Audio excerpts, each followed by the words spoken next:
आज Doubtnut app download करें। Doubtnut पर अपने सभी गणित, रसायन विज्ञान, भौतिक विज्ञान और जीव विज्ञान के डाउट्स का करो सफाया। बस प्रश्न की फोटो खींचो, एक ही प्रश्न को क्रॉप करो और तुरंत वीडियो सोल्यूशन पाओ। अभी डाउनलोड करें। हमारा सवाल है यहाँ पर आनुवांशिक इंजीनियरिंग में एंटीबायोटिक्स का उपयोग किसके लिए किया जाता है। हमें दिया है वर्ण योग्य चिन्हकों के रूप में स्वस्थ संवाहकों के चुनने में ऐसे अनुक्रमणों के रूप में जहां से प्रतिकृतियां प्रारंभ हो सकता हो, संबंधों को संक्रमण रहित बनाए रख लिए। तो हम यहाँ पर कह सकते हैं कि सबसे पहला जो है हमें बताना है कि आनुवांशिक इंजीनियरिंग में जो एंटीबायोटिक होती है, अगर एंटीबायोटिक की हम यहाँ पर बात करें तो हम यहाँ पर कह सकते हैं कि जो यहाँ पर पेनिसिलिन होती है वो यहाँ पर एंटीबायोटिक के अंतर्गत आती है।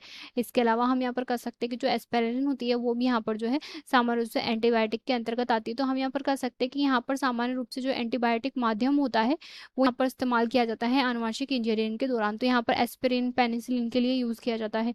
तो हम कह सकते हैं वर्ण योग्य चिन्हकों के रूप में हमारा फर्स्ट ऑप्शन यहाँ पर सही होगा। अगर हम यहाँ पर समझने की बात करें तो हम चाहते हैं कि आनुवांशिक इंजीनियरिंग के अंतर्गत यहाँ पर जो कोशिकाएं होती हैं दो प्रकार की होती है। एक तो हम यहाँ पर कह सकते हैं कि यहाँ पर जो है एक तो कोशिकाएं जो होती है वो यहाँ पर पुनः संयोजक कोशिकाएं होती है, जिसे हम यहाँ पर नॉन रिकॉम्बिनेंट के नाम से जानते हैं। तो यहाँ पर हम कह सकते हैं कि ये जो होती है नॉन रिकॉम्बिनेंट होती है, अर्थात जिनके अंतर्गत यहाँ पर जो है किसी प्रकार का कोई परिवर्तन संभव नहीं है। तो इसे हम यहाँ पर नॉन रिकॉम्बिनेंट के नाम से जानते हैं। इसके अलावा हम यहाँ पर कह सकते हैं कि कुछ जो कोशिकाएं होती है वो संयोजक प्रकार की होती है, जिसे हम यहाँ पर रिकॉम्बिनेंट के नाम से जानते हैं। अब यहाँ पर हम कह सकते हैं कि ये जो नॉन रिकॉम्बिनेंट और यहाँ पर रिकॉम्बिनेंट प्रकार की जो कोशिकाएं होती हैं इनके मध्य जो अंतर होता है वो अंतर यहाँ पर जो है एंटीबायोटिक का देखा जाता है। जैसे कि हम यहाँ पर कह सकते हैं नॉन रिकॉम्बिनेंट को हम यहाँ पर सामान्य प्रकार की कोशिकाओं को जब यहाँ पर हम एंटीबायोटिक वाले माध्यम में पर कह सकते हैं कि इसके पास में यहाँ पर क्षमता नहीं होती है इससे लड़ने की, तो ये जो होती है यहाँ पर नष्ट हो जाती है। इसके पश्चात अगर हम यहाँ पर बात करें रिकॉम्बिनेंट की, तो हम यहाँ पर कह सकते हैं कि रिकॉम्बिनेंट जो होता है इसके अंतर्गत यहाँ पर जो है एंटीबायोटिक से लड़ने की क्षमता होती है। इसके अंदर यहाँ पर वर्ण योग्य चिन्हक पाए जाते हैं जिसकी वजह से ये एंटीबायोटिक से लड़ सकती है, तो इससे लड़ने की क्षमता होती है। तो हम यहाँ पर कह सकते हैं कि एंटीबायोटिक वाले माध्यम में भी जीवित रहती है। तो हम यहाँ पर कह सकते हैं ये जो निर्धारण होता है ये निर्धारण यहाँ पर होता है वर्ण योग्य चिन्हकों के द्वारा।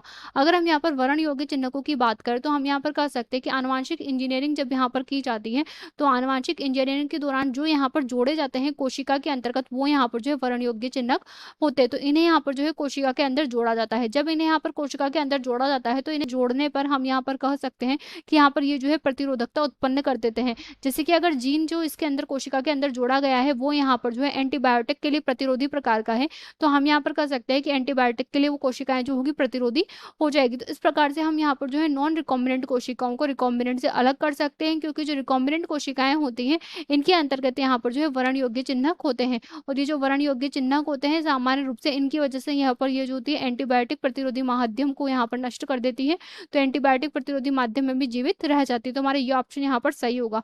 तो हमारा आंसर जो होगा यहाँ पर ऑप्शन ए हो जाएगा। इसके पश्चात जो अगला हमें यहाँ पर दिया है वो दिया है स्वस्थ संवाहकों को चुनने में। तो हम यहाँ पर कह सकते हैं कि जो होस्ट कोशिकाएं होती है वो हमेशा यहाँ पर स्वस्थ प्रकार की ही ली जाती है, उनमें यहाँ पर जो कभी कोई अंतर नहीं होता।